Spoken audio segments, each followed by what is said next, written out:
G'day everyone, Jason Foss here from the Capricornia Chamber of Commerce, here with Wade Clark from Advanced Rock today. G'day Wade, how are you? G'day, good to see you again. Do you want me to start again? No, that's all good. Now, we've been rehearsing here because we need to talk to Wade about the Prosperous Precincts Grant Program.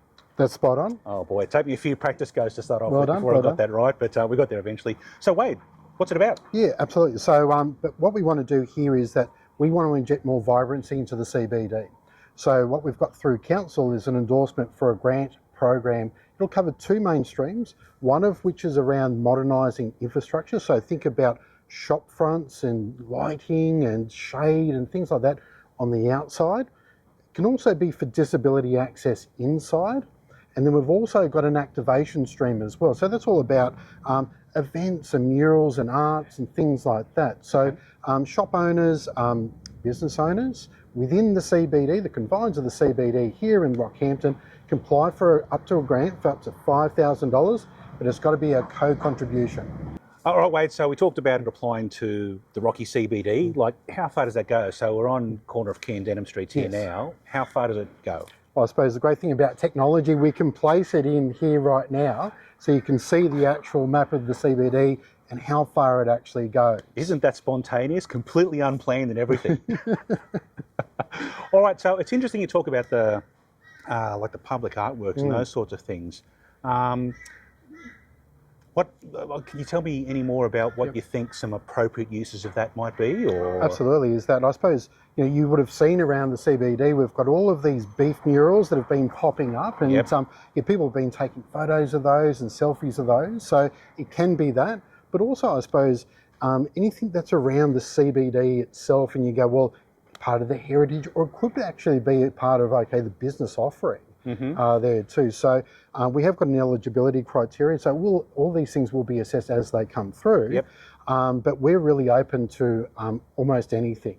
If it's about activations, basically sort of just let your mind run free on that one there, but also with regards to infrastructure as well. Up to $5,000 co-contribution.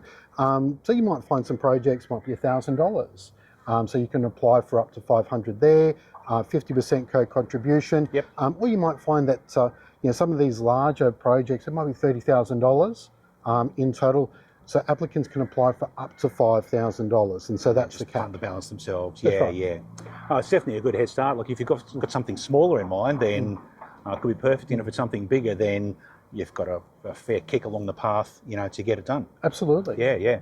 Is there anything, I don't know, you probably can't answer this question, is there anything that you kind of would like to see, or is there any kind of ideas that we can throw out to people? Yeah, that's a great question. I suppose I don't want to sort of curtail it too much here, but what we'd love to see, like things like lighting, like shade, creating a vibrancy on the outside. There. So there's anything to do with that, but also around, I suppose, the mobility too.